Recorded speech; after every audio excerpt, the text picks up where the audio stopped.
Avant de donner la parole à notre conférencière et à notre conférencier, permettez-moi de vous les présenter donc brièvement. Alain Houle est enseignant en philosophie et en histoire de l'art au Cégep régional de la Naudière à Terrebonne.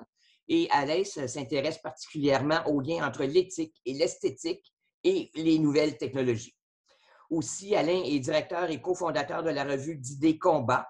Sa spécialité, c'est la critique d'art dans les médias.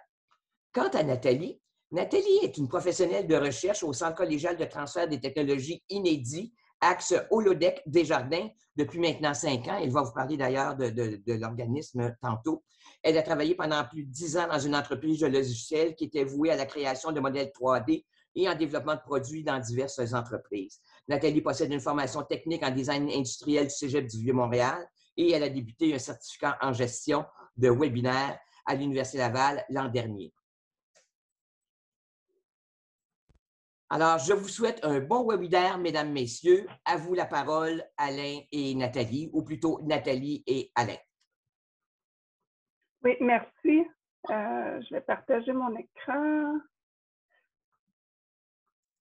Voilà. Merci beaucoup, Mme Perrault. Je suis vraiment super contente d'être ici aujourd'hui. Fait que merci beaucoup pour l'invitation.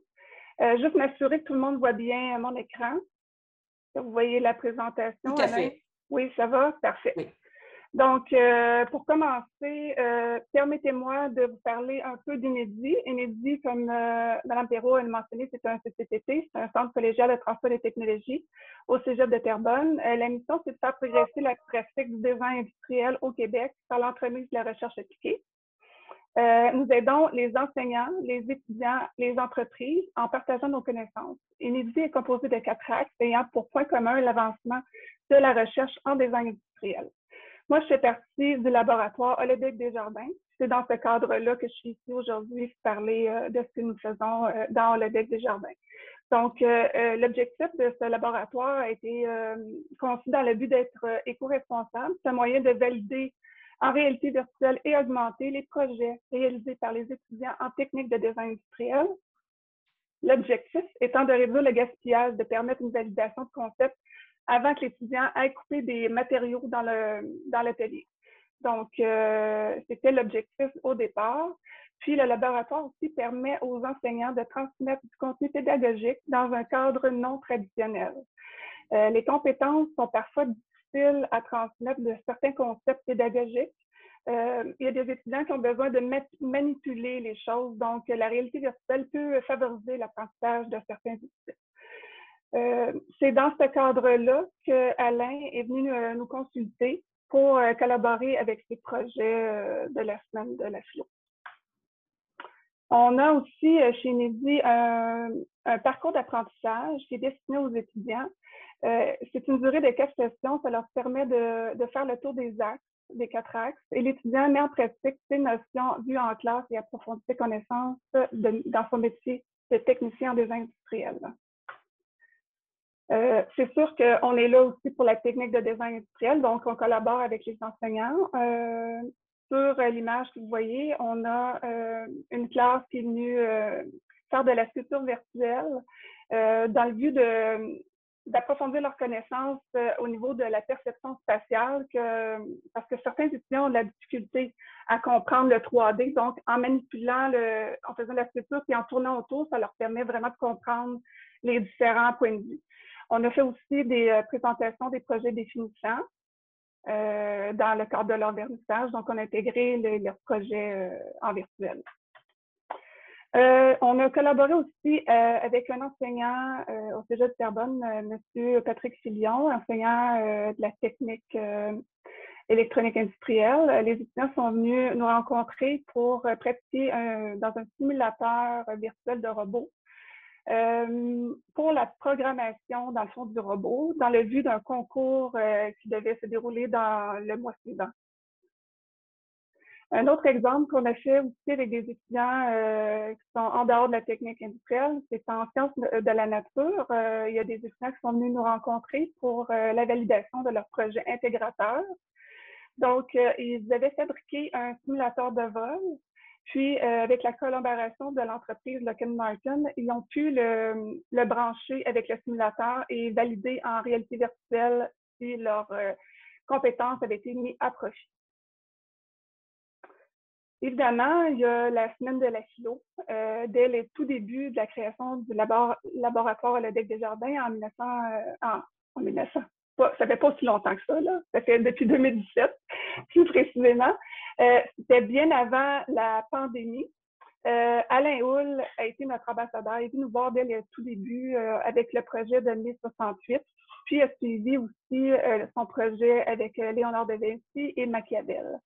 Il est venu nous rencontrer pour voir les possibilités de la salle et les équipements qu'on avait afin de l'intégrer dans sa semaine de la philo. Alain a eu le courage d'essayer des nouvelles technologies qu'il ne connaît pas. Ça a été vraiment un saut dans le vide. Il va pouvoir vous en parler un peu plus longtemps. Je suis vraiment contente parce qu'Alain a une ouverture, ça permet de livrer du contenu pédagogique plus interactif et dynamique. J'en dirai pas plus, je vais le laisser vous en parler. Donc, sans plus tarder, voici Alain Houle. Merci Nathalie pour cette belle présentation et ces éloges. Ça fait quand même 3 ans qu'on travaille ensemble sur ces projets-là et effectivement, ça nous permet de... Donc, je vais partir le diaporama, à partir du début. C'est Mme Perrault, ça roule? Oui, tu as la main, Alain, maintenant. Tu peux te mettre en mode diaporama. Donc, merci. C'est la même fiche que tantôt. Alors donc, je reviens sur rapidement, en fait, le titre de la présentation. Je vais faire 2-3 bémols. Je ne suis pas non plus technophobe à 100%, ni technophile à 100%. Hein? C'est-à-dire que le titre est venu un peu suite à un commentaire de M. Larocque à l'émission des hôtels, où à l'époque, on était en pleine pandémie, où on cherchait à voir s'il y avait du positif. Là, on disait que c'était l'enfer, que tout le monde était plus ou moins déçu de ces enseignements. Donc, est-ce qu'il y avait des projets? Et là, il y avait, dans cette émission-là, quelques profs là, qui parlaient de leurs innovations pédagogiques. On s'entend qu'au départ, la philosophie est une doctrine assez centré sur les textes, les auteurs et que les nouvelles technologies, bon, c'est pas d'emblée quelque chose dans lequel on s'embarque. Moi-même, vous avez remarqué que j'ai quand même un âge canonique, donc un prof de philo traditionnel pourrait toujours s'en tirer en faisant des PowerPoint et en passant des vidéos, comme on fait déjà depuis une mèche, mais de là à sauter dans les nouvelles technologies, on s'entend que ça ne nous vient pas nécessairement spontanément, contrairement aux gens d'histoire de l'art ou d'art tout court qui, eux, sont plus portés à innover dans les nouvelles technologies. Et il y a aussi un discours très critique. Bon, on sait que la technologie, le grand débat en philosophie, c'est est-ce que ça aliène l'homme ou est-ce que ça le libère? On ne réglera pas cette question-là aujourd'hui. Ça pourrait faire l'objet d'un webinaire en tant que tel, mais qu'avec la pandémie, je crois que tout le monde a réalisé qu'on ne pouvait pas vivre sans technologie, du moins si on veut communiquer avec nos étudiants. Et à ce moment-là, il y en a qui ont été effectivement plus proactifs que d'autres. Moi, je partais de loin. Je n'avais jamais donné un cours en ligne. Comme je disais tantôt, je n'étais même pas conscient qu'il y avait une caméra sur mon ordinateur du cégep. Hein, je voyais bien qu'il y avait un bouton, là, un trou, mais est-ce que c'était dans ma tête? Ce n'était pas activé. Donc, ça ne faisait pas partie de mes préoccupations de me filmer et de projeter donc, des documents en classe. Et c'est ça, la partie, si vous voulez, technophobie, c'est quand on a appris qu'il fallait se mettre en ligne et qu'on ne savait pas trop dans quoi on s'embarquait. Parce que contrairement à la semaine de philo, c'est quand même des choses que j'ai planifiées. J'ai apprivoisé, encore une fois, les technologies en allant rôder au laboratoire Holodeck. Et au départ, j'ai rencontré René Barcelo, qui est une sommité dans le domaine des effets 3D. Il a travaillé à la Cité des arts électroniques à Montréal. Donc, il a été engagé, un des premiers, pour mettre le laboratoire en route. Et c'est là que j'ai commencé à jaser avec lui d'un vague projet que moi, j'aimais d'abord l'espace, c'est-à-dire que c'est un beau local, c'est dégagé, les murs, tout est clean, comme le cégep de Terrebonne d'ailleurs, qui est toujours neuf, là, après 15 ans, c'est toujours flambant neuf. Donc, je trouvais qu'il y avait du potentiel, effectivement, pour faire dans ma semaine de philo, autre chose que des conférences et des tables rondes, parce que c'est le lot de nos activités. Donc, j'avais une idée de projet interactif, de présenter, dans le fond, ce que j'ai appelé les archives de mai 68, mais vraiment, là, j'avais aucune notion de comment ça allait s'organiser. Et en parlant avec René, c'est là qu'il va présenter la salle, les technologies, les caméras, comment on pouvait, dans le fond, produire quelque chose d'assez spectaculaire. Et le 3D est rentré à petite dose pour cette première mouture, puisque on a décidé qu'à la fin du parcours, donc une fois que les étudiants auraient assisté à ces images qui défilaient sur les 3 murs en même temps, des images d'archives que j'ai trouvées à gauche et à droite, et on faisait aussi le lien avec le printemps érable. Donc, c'était comme les étudiants avaient vécu ni un ni l'autre, dans le fond, ben, c'était pour leur montrer que mai 68, ben, c'était un méga printemps érable. Et le Pardon, Alain, moi, je ne vois toujours que la première diapositive. Est-ce que tu te navigues dans les diapositives? Ah, ben, j'avais juste mis la page du titre, là. Donc, ici, attendez, bon, je suis encore là-dessus. Donc, je disais technophone. Et donc, le côté 3D est venu quand René a dit, bon, on a une possibilité d'utiliser un casque. Et donc, les étudiants pouvaient mettre le casque 3D et on avait fait un lien avec Google Maps. Donc, les gens allaient dans le quartier latin d'aujourd'hui, bien sûr, mais on avait fait une carte avec les différents éléments, donc l'Odéon, la Sorbonne, donc les barricades. Donc, ils avaient un parcours dans le Paris réel. Donc, c'était déjà là, pour nous une innovation considérable. Je tourne ma fiche. Donc, voilà, on va vous raconter certains éléments de ces 3 projets. J'ai déjà effectivement un autre projet là, dont je pourrais vous reparler à la fin, si nous reste du temps pour la prochaine année, qui implique effectivement les imprimantes 3D. On a une super grosse imprimante là, chez Inédit, qui vraiment est assez impressionnante. Et il y a de nombreux projets, effectivement, écologie et 3D, comme déjà Nathalie nous a entretenu, voilà un instant. Donc, j'ai mis à l'écran la définition du saut quantique pour les gens qui ne seraient pas familiers avec cette expression. Je pense qu'aujourd'hui, tout le monde, là, je vois que le public, parce que je ne savais pas effectivement s'il n'y aurait pas des étudiants dans l'assistance. Donc, ce que j'ai vu tantôt, je pense que vous êtes tous conscients comme pédagogues ou comme théoriciens que le saut quantique, c'est quand dans notre classe, on réalise que quelqu'un vient de comprendre quelque chose, il a fait un bond. Donc, c'est un peu ça que j'utilise cette métaphore ici pour dire que je partais de loin. Moi, quand j'étais enseignant au départ, il n'y avait pas d'ordinateur. Il y en avait, mais pas des ordinateurs personnels. Il y avait encore moins d'Internet. Donc, on travaillait avec des livres, des photocopies et on animait nos séminaires en classe comme on avait appris à le faire à l'université. Donc, je pense que le cégep a effectivement innové là, plus que l'université. C'est resté beaucoup plus traditionnel, les cours académiques. Donc, si je tourne ma fiche, donc, voilà, j'ai mis cette machine à écrire assez fantasmagorique là, du film de David Cronenberg. Donc, pour nous, c'était ça la plus grosse bébite qu'on pouvait rencontrer technologique. C'était notre machine à écrire qui nous permettait d'envoyer des textes. Dans les années 70, on écrivait à la machine à écrire. Là, on envoyait nos textes au journal. Il y avait des typographes. C'était incroyable le temps que ça pouvait prendre là, pour faire des choses aujourd'hui qui se font d'une façon instantanée. Donc, j'ai trouvé cette image assez surréaliste de 2 enfants en train de regarder des bandes dessinées déjà avec des lunettes 3D. Moi, je n'ai pas conscience de ça quand je suis jeune, là, que ce type d'affaires existe. C'est d'être assez marginal. Diapo suivante, c'est plus mon monde. Donc, j'ai toujours commencé avec des mauvaises lectures. Tintin, aujourd'hui, c'est presque à l'index. Donc, Tintin en Amérique. Et quand on était enfant, on était dans la littérature. Après, j'ai enchaîné les mauvais auteurs, le Marquis de Sade, Georges Bataille, Henri Miller. Donc, tout pour ça se singularisait. L'image suivante, c'est quelque chose que j'ai vécu. C'est pas moi dans le... Écoutez, ça, c'est l'ancêtre du Zoom. J'ai retrouvé ça en faisant des recherches. Dans le documentaire que j'ai fait sur la crise d'octobre, j'ai beaucoup de photos d'époque d'Antoine Désilets, qui est, soit dit en passant, un de nos grands maîtres du photojournaliste, là, donc il a vraiment excellé, et qui était toujours à l'affût des nouvelles technologies. Donc, j'ai trouvé cet ancêtre du Zoom, le vidéophone, et j'ai vécu ça personnellement à Terre des Hommes. Donc, il y avait un pavillon des communications où on pouvait comme ça échanger par un système téléphonique, mais il n'y avait pas encore d'Internet, donc ça ne pouvait pas aller plus loin. On regarde l'image suivante.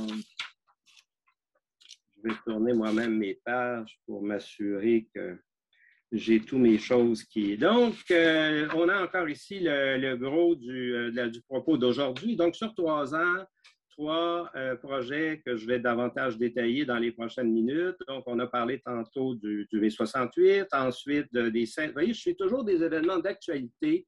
Ce n'est pas très original, me direz-vous, mais ça permet d'avoir les médias en même temps que j'en parle, bon, 2 semaines avant. Les médias se mettent à parler de Léonard de Vinci. Effectivement, ça a pris une ampleur considérable là, cette année. Des nouveaux livres qui sortent, des documentaires, des films. Et ensuite, ben, la crise d'octobre aussi, les 50 ans, ça débordait les pages des journaux. Donc, ça nous permet effectivement de dire à l'élève, regarde, on est dans l'actualité. Je vous rappelle cette phrase de Michel Foucault, qui est grand philosophe français, qui considérait qu'une des tâches du philosophe, c'était effectivement de commenter l'actualité. L'image suivante, on arrive donc à la photo de la présentation, le montage de mon collègue Olivier Roy avait fait à l'époque sur la semaine de la philo. Donc, à droite, vous avez le nouveau cégep de Terrebonne et à gauche, évidemment, les féroces CRT français qui tapent sur les pauvres étudiants.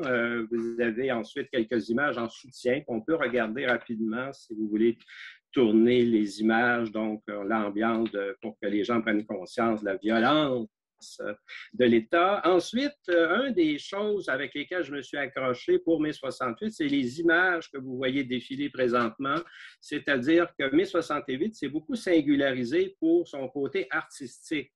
On disait que c'était un happening, un des premiers, même le général de Gaulle a parlé d'un happening, l'expression venait à peine de naître, et de sortir donc ces images, on dit qu'une image vaut 1000 mots. Donc, la présentation vidéo dans la salle holodeck tenait compte de ces images qui étaient à côté des archives et j'avais fait une présentation dans le hall d'entrée. Donc, tous les murs étaient placardés de ces images et de ces slogans. C'était assez impressionnant. On a un très bon système d'imprimerie aussi qui nous permet de réaliser des documents assez de qualité sans que ça coûte, encore une fois. J'ai toujours des soucis d'économie, hein, vous allez vous dire, il doit monter des factures, mais c'est du temps surtout. Donc, il y a eu beaucoup de gens qui ont contribué, dont Nathalie. Alors, forcément, si on accumulait toutes les heures, ça montrait la facture, mais on a des ressources et on s'en sert à bon escient. Donc, il y avait cette idée des slogans comme ça qu'on pouvait apercevoir dans l'entrée du cégep. Donc, c'était l'idée que quand on fait une semaine de philo, encore une fois, on crée un buzz, c'est-à-dire que les étudiants savent qu'il se passe de quoi. Est-ce que tu vas à la conférence? On a ici les différents conférenciers. J'ai toujours aussi le souci que l'un complète l'autre, donc un apporte tel complément. Par exemple, ici, vous avez un livre qui est paru à l'époque sur nos racines psychédéliques, que peut-être vous n'avez pas entendu parler, qui n'a pas été tellement médiatisé. Donc, c'est un peu l'envers de mai 68. Donc, il y a les hippies d'un bord et les gauchistes. Alors, donc, on donne le portrait le plus complet possible. Ensuite, j'invite Ève Lamoureux, sociologue de l'art, qui pourrait aussi faire du millage sur les fameuses affiches dont on parlait. Oui, j'ai entendu. Oui, c'est moi. C'est moi, Alain. Est-ce que tu me permets juste de te poser une question? Oui. J'aimerais savoir comment tu as utilisé la salle. Oui, la salle holodeck pour présenter ton contenu. J'aimerais ça que tu m'en parles. Je vais en parler dans 2 minutes. Je pense qu'il y a des images qui suivent. Là, je regarde, je tourne mes pages moi aussi pour voir un peu. Donc, si on prend si on reste 2 secondes, donc vous avez aussi donc vous avez des noms ici des différents collaborateurs là, qui ont, et puis j'ai même présenté des films. Donc, d'essayer encore une fois de faire un événement le plus rassembleur possible, dont la salle des jardins est un peu la cerise, si vous voulez, sur le Sunday. On peut tourner la page. Oui, on va passer à votre projet en tant que tel, Alain, d'accord? Mettez donc l'image, voir, parce qu'on a la salle des jardins là, dans 2 images.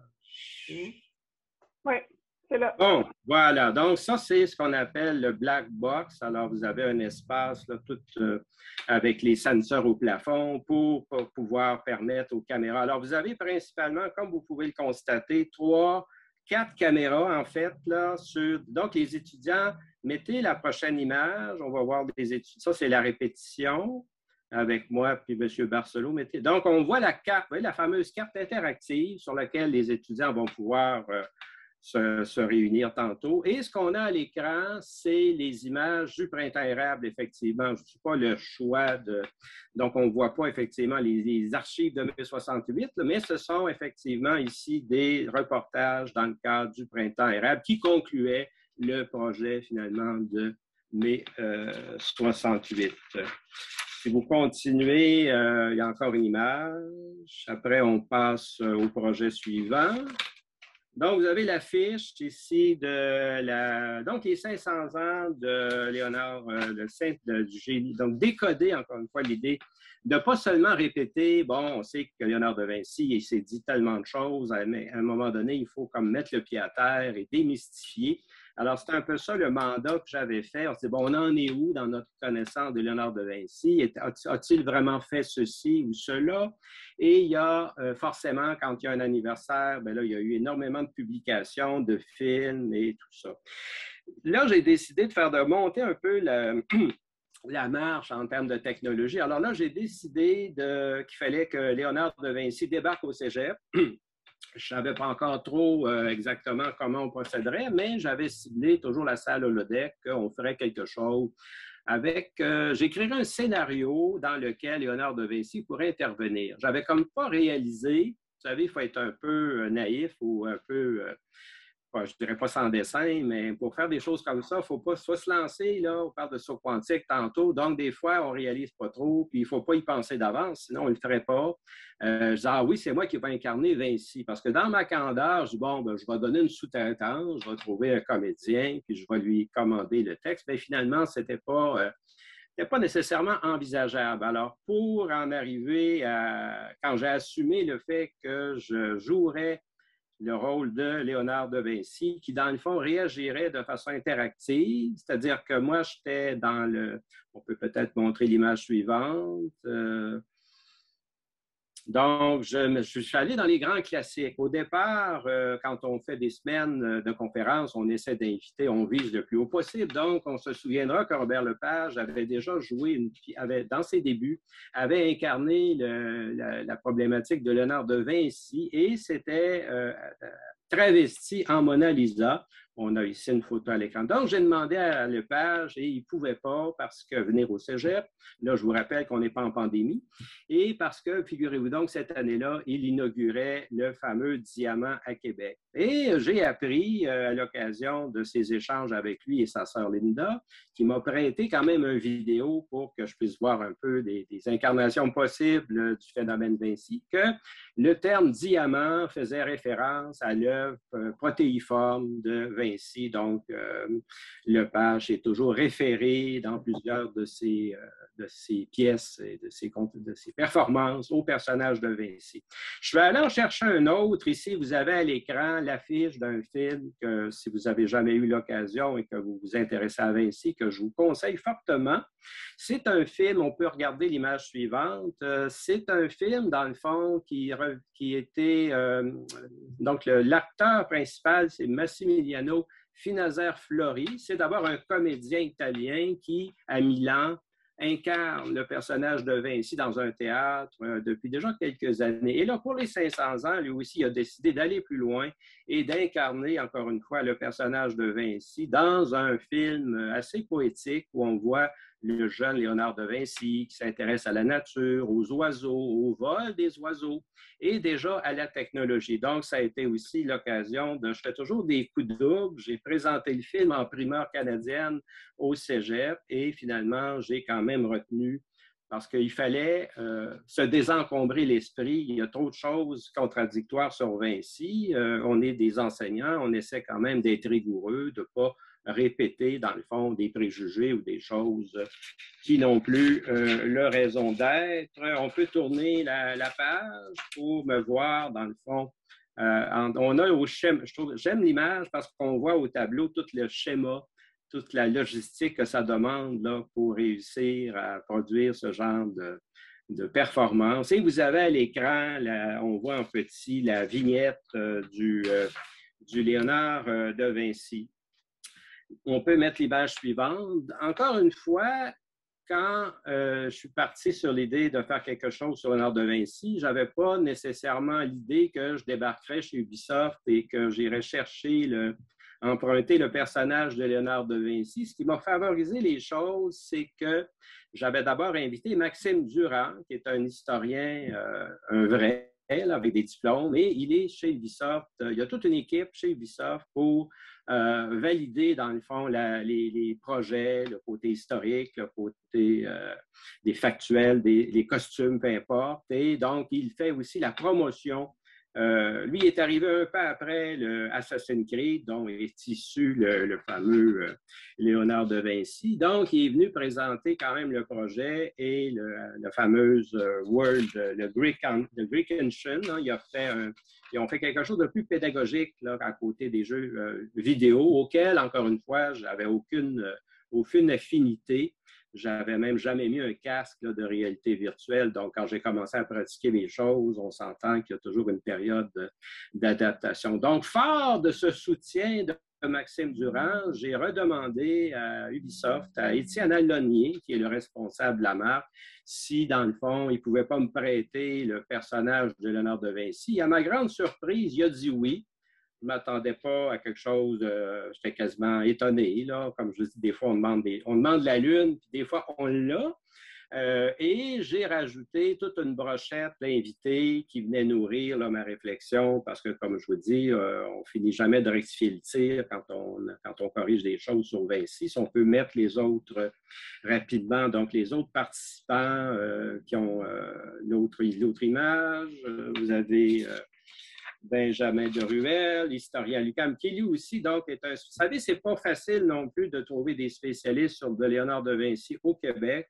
J'ai passé beaucoup de temps, j'ai eu des refus, des gens qui n'avaient pas le temps, qui s'estimaient pas assez compétents, et à un moment donné, j'ai réussi à trouver la crème de la crème, donc notamment M. Deruel, qui est un jeune historien qui se spécialise dans l'histoire de la Renaissance et des guerres. On sait que le thème, c'était de savoir... On a des contradictions, encore une fois, de Vinci. On dit que c'est un homme de paix, végétarien, mais c'est aussi quelqu'un qui a fabriqué des engins meurtriers, mais en même temps qui n'ont pas eu beaucoup de succès. Donc, c'est pour ça qu'on peut dire qu'il y a plus de paix que de guerre dans le personnage de Vinci. L'autre question de l'autre fiche qu'on posait, j'ai demandé à Stephen Stowell, qui est un historien de l'art, spécialiste de la Renaissance, de nous parler un peu pas tant de l'orientation sexuelle pure et dure, mais qu'on sait qu'il y a toujours eu un côté androgynal dans les tableaux. On en voit d'ailleurs donc la femme. Donc, il a analysé des œuvres de Vinci en fonction de savoir à quel point il était, pour dire pour aujourd'hui, l'identité queer. Et j'en ai une autre, la fiche suivante. Là, vraiment, la plupart des gens ne le connaissent malheureusement pas. C'est un neurologue et responsable du centre de chirurgie du cerveau à l'Université McGill. Donc, c'est un chirurgien au départ et tout jeune, lui aussi, comme il était italien d'origine. Il s'intéressait au personnage fascinant de Léonard de Vinci et il va rédiger des recherches là, sur montrer à quel point Léonard de Vinci était avant-gardiste en termes non seulement les connaissances médicales de l'époque, mais le fonctionnement du cerveau. Vous avez sur la fiche suivante son ouvrage qui porte sur sa collection aussi, parce qu'en même temps, le professeur Del Maestro est le plus grand collectionneur d'artefacts de Léonard de Vinci au Canada. Il y a une bibliothèque de 3 étages là, de tout ce qu'on peut imaginer de sources et de documents. Est-ce qu'on parle de votre projet, Alain? Vous voyez la fiche suivante. Vous arrivez, vous devancez mes propos. Donc, on peut partir le petit vidéo qui est un résumé, dans le fond, de la présentation Vinci.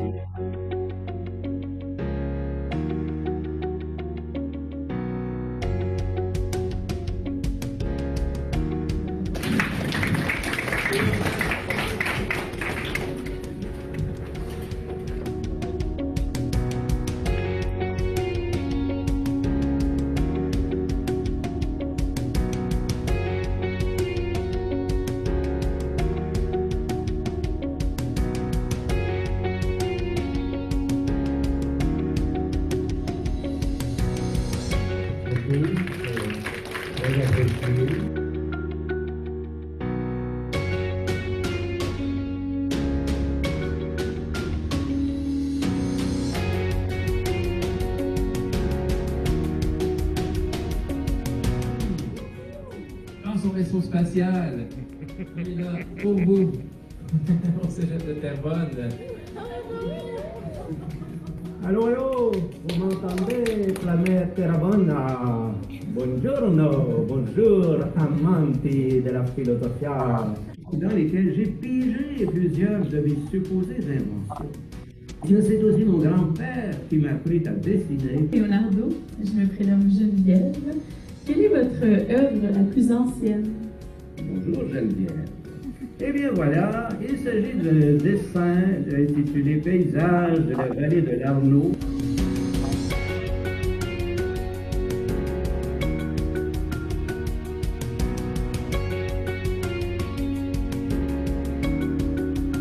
J'ai voulu fixer le tumulte d'émotions éprouvées par chacun des apôtres, la stupéfaction, la crainte, la douleur, la colère, qui se lie dans le langage des corps, des mains et des physiologies expressives.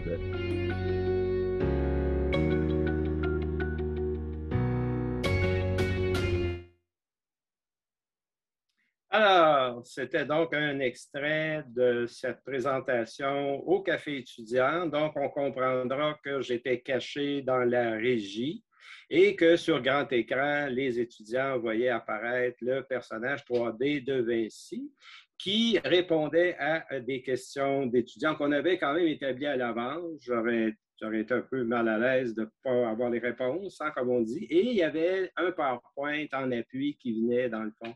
Donc, en l'espace d'à peu près une demi-heure, je résumais, je synthétisais on va dire l'ensemble de l'œuvre de Vinci dans tous ses aspects.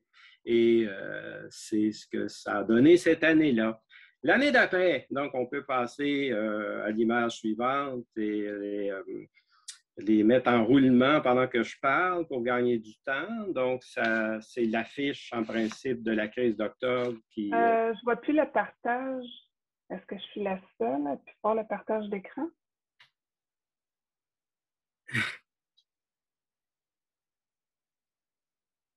Vous pouvez passer. On voit plus le partage.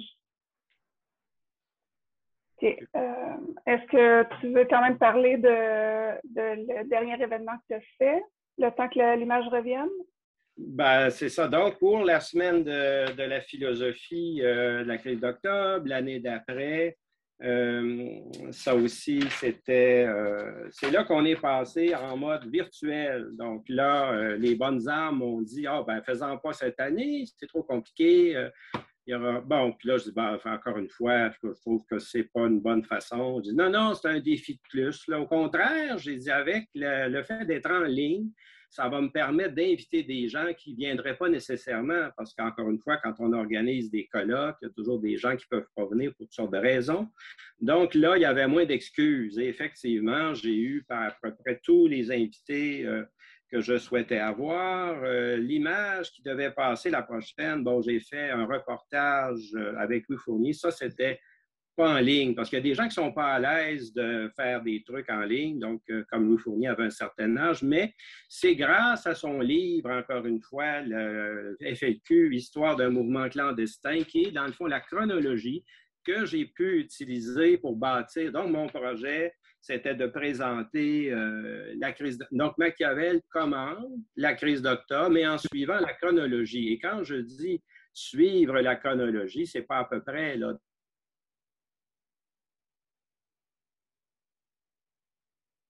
donc, je pars de la Révolution tranquille, je pars même de la Grande Noirceur, je démystifie. Bon, c'était pas si noir que ça, soit dit en passant. L'histoire aussi, on la réécrit, je dirais, à tous les 10 ans. Et vous avez donc les différents événements qui vont découler de la crise. Vous allez me dire pourquoi Machiavel commente la crise d'octobre plutôt que Karl Marx ou peu importe. Ben, on se souviendra que Denis Arcand avait déjà suggéré l'idée du personnage de Machiavel qui intervenait dans Le confort et l'indifférence, qui est le film là, qui est sur le référendum de 80. Donc, il y avait déjà ce modèle-là que j'avais derrière la tête et on a souvent comparé Pierre Elliott Trudeau au prince de Machiavel. Donc, je trouvais que c'était une bonne façon. Et le machiavélisme, encore une fois, des forces en présence. Donc, ce qui défile à l'écran, c'est les différents intervenants que j'ai réussi à rencontrer ou à interviewer ou qui ont participé d'une façon ou d'une autre. Et donc, veut pas, je me suis servi dans le projet. C'est comme si le projet de Machiavel devient l'aboutissement, puisque j'ai été obligé de le décaler avec les problèmes de COVID et de technologie. Donc, le projet de Machiavel va sortir là, dans quelques semaines. Je vous enverrai une invitation, on ne sait pas encore exactement dans quel format, mais il y aura moyen là, de voir. Et c'est vraiment majeur. Là, ça dure 2 heures. J'ai 4 invités, donc c'est vraiment un projet assez costaud. Il est divisé en 4 parties pour les gens qui veulent l'écouter en section, un peu comme une série, dans le fond, à la télévision ou un documentaire. Alain, permettez-moi de vous interrompre. J'aurais le goût de vous demander quelles sont les étapes par lesquelles vous êtes passé pour en arriver à produire justement la rencontre avec Léonard de Vinci. Je pensais c'était vraiment de ça l'objet de la rencontre, donc philosophie et réalité virtuelle. Quelles sont les étapes par lesquelles vous êtes passé pour en arriver là?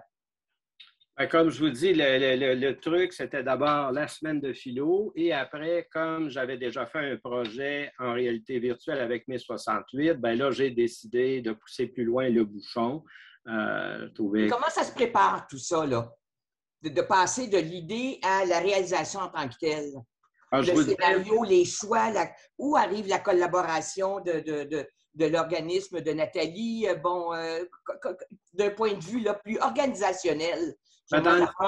On part un peu comme on fait un cours. On commence d'abord, comme tout projet qui demande de l'intellectuel, on commence par lire. Donc, j'ai commencé par me mettre à jour, à lire, non pas les 400 livres sur Léonard de Vinci, mais à regarder au moins qu'est-ce qui était up-to-date. J'ai regardé des vidéos, je me suis plongé dans l'actualité, qu'est-ce qui s'en venait, les expositions. Donc, il faut d'abord... Si tu me permets, Alain, est-ce que je peux intervenir? Oui. OK.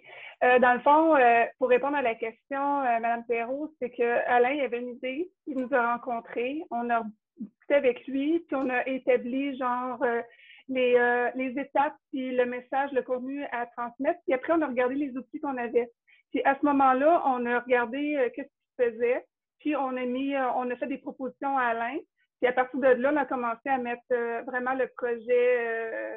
on a commencé à collaborer, avoir un modèle 3D comme Léonard de Vinci, comme Alain a parlé tout à l'heure. On a eu une collaboration avec Ubisoft. Ils nous ont fourni le modèle 3D. Puis après, ce qu'on a fait, c'est qu'Alain a travaillé tout son contenu pédagogique de son côté. Moi, j'ai traité les informations de chez Ubisoft pour le mettre en virtuel. Puis, on a eu des rencontres ponctuelles là, pour savoir exactement comment on allait tout présenter tout ça.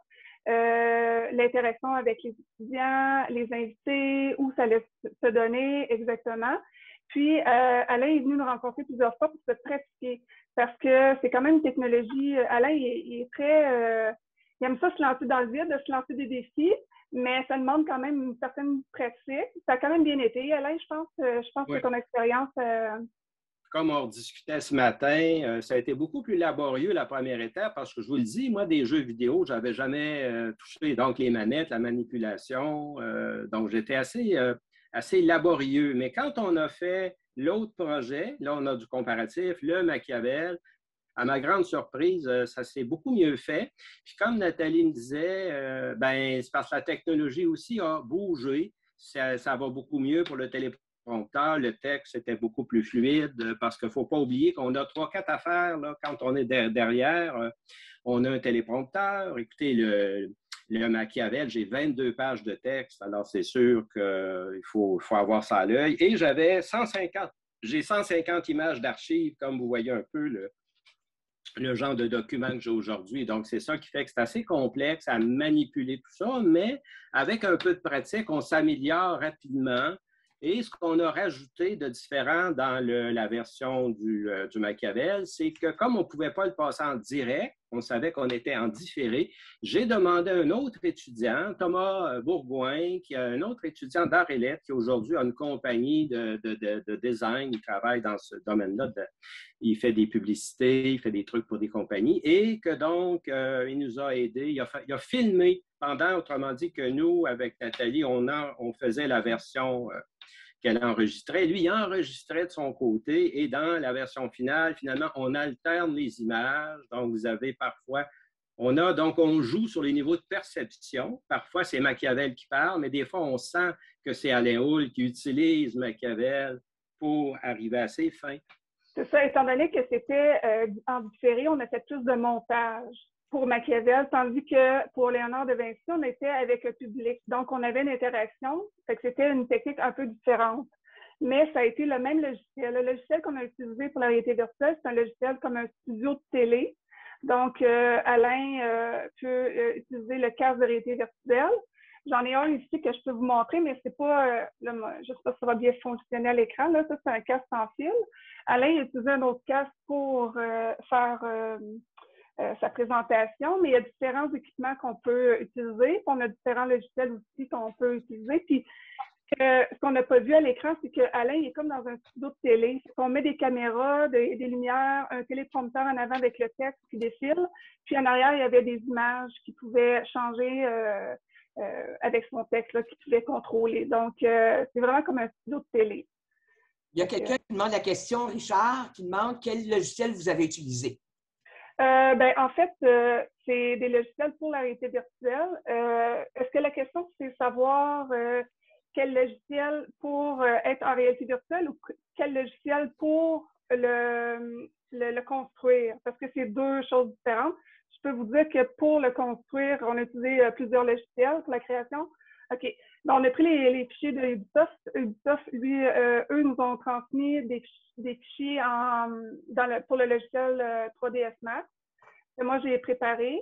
Puis, on a utilisé différents logiciels qui a été Blender, Unity. On a utilisé aussi Mixamo pour faire... en fait, ça s'appelle du rigging, là. C'est pour mettre un squelette au personnage virtuel pour qu'il puisse suivre les mouvements d'Alain. Donc, il y a eu plusieurs interventions de logiciels différents, ce qui a fait en sorte qu'on a pu utiliser, en fait, mettre Léonard de Vinci et Machiavel en virtuel dans les logiciels. Puis le logiciel de réalité virtuelle qu'on a utilisé, ça s'appelle, j'ai un blanc là. Alain peut peut-être poursuivre. Moi, je vais vous trouver le nom. J'ai comme Flipside. Ça s'appelle Flipside. Oui, c'est ça. C'est vraiment comme un studio de télé. C'est très ludique. Ça peut être aussi fait sous forme pour des enfants. Ils peuvent l'utiliser. Ça peut être pour livrer des contenus pédagogiques. Oui, c'est ça, c'est Flipside. Donc, voilà. Je ne sais pas s'il y avait d'autres questions. Je pense que les gens se posent des questions plus justement organisationnelles. Supposons, là, par exemple, je suis une prof de psycho, je veux faire parler Freud sur des questions. Donc, c'est ça que je pense que les gens aimeraient me connaître, mais là, je pense qu'on en sait un peu plus maintenant. Oui, Je pense qu'on est rendu là. Aux questions du public, là, j'avais pas mal de... résumer mes propos. Si on peut d'échanger avec sur d'autres techniques ou... C'est ça, pour livrer un contenu pédagogique, dans le fond, ce qu'il faut faire, c'est nous rencontrer. On peut, j'ai donné des documents à transmettre à tout le monde. Donc, vous allez avoir les informations si ça vous intéresse, vous pouvez les consulter. Il y a les différents liens. Si vous avez besoin, ça part toujours d'une idée. Puis après ça, ben, c'est comment on va le réaliser. Puis on peut s'asseoir puis évaluer la situation de comment transmettre le contenu pédagogique. J'aurais une question à poser à Alain. Tantôt, au début de votre présentation, vous parliez pas de Big Bang, mais de bombes cosmiques, je ne sais pas trop quoi. Vous disiez quand l'étudiant catch, il comprend. Le saut quantique. Le saut quantique. Bon. Est-ce que dans vos cours, le fait d'avoir eu recours à ce type d'approche-là, parce que d'après ce que je comprends, Léonard de Vinci, c'était plus dans le cadre d'une semaine qui portait sur Léonard de Vinci, mais dans vos cours, est-ce que vous avez utilisé ces approches-là aussi? Puis si oui, quel est leur impact? Qu'est-ce que vous entendez de la part des étudiants à propos de ce type d'approche-là? Non, comme je vous dis tantôt, je ne me suis pas rendu dans les cours parce que c'est vraiment des projets qui demandent beaucoup d'énergie et d'investissement, donc ça ne se fait pas. Donc, on a des dégrèvements.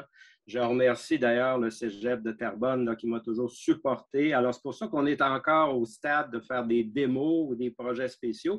Mais je peux vous dire qu'il y a quand même beaucoup de profs là, qui m'en parlent et qui ça les questionne, ça les tourmente. Il y en a déjà qui y pensaient. Donc, ça va donner lieu à d'autres projets. Mais c'est vraiment des choses là, qui sont complexes à faire, là. Même si on n'a pas de bug technique, il en demeure pas moins que c'est beaucoup de temps. Le Machiavel, par exemple, ça a été bloqué à un moment donné. Du côté d'Inédit, vous aviez des problèmes techniques, donc c'est ça qui fait que faut être patient. Et puis, c'est dans ce sens-là que... Puis, dans le fond, il y a pas de... C'est pas un modèle unique, là. Il faut penser... exemple, si j'avais à le faire en philo 1 avec les philosophes anciens, ça serait d'aller en Grèce. Comme on fait le voyage en Grèce, là, pour les étudiants chanceux, il y a 12 étudiants qui finissent par y aller, là, mais d'aller directement en Grèce sur les lieux. Alors, vraiment, là, on aurait des effets effectivement plus majeur. Là, les étudiants auraient aussi. Là. Mais, comme je vous dis, la semaine de philo elle-même, ça crée toujours un bug. Là. Il y a toujours des gens que ça sort des sentiers battus. Et dites-vous bien que peu importe ce que vous faites, si vous le faites avec une certaine intensité, les étudiants ne sont pas fous. Ils sentent là, qu'il y a quelque chose qui se passe. Il ne faut jamais désespérer. Il faut continuer à relancer. Moi, je n'ai pas ce discours défaitiste qu'on s'en va vers le bas ou vers la catastrophe. Là, je pense qu'il faut tout le temps, même dans la pandémie, je vous le dis encore une fois, c'est la technologie là, qui nous a permis, c'est là mon côté technophile que je me dis, mon Dieu, qu'est-ce qu'on aurait fait si on n'avait pas eu les Zooms et tous les outils pour rester minimalement en contact avec nos étudiants, alors que là, 5 ans, on aurait dit, moi, je boycotte ça, je ne veux pas, je suis contre, j'ai des principes. Donc, la technologie est utile à tous.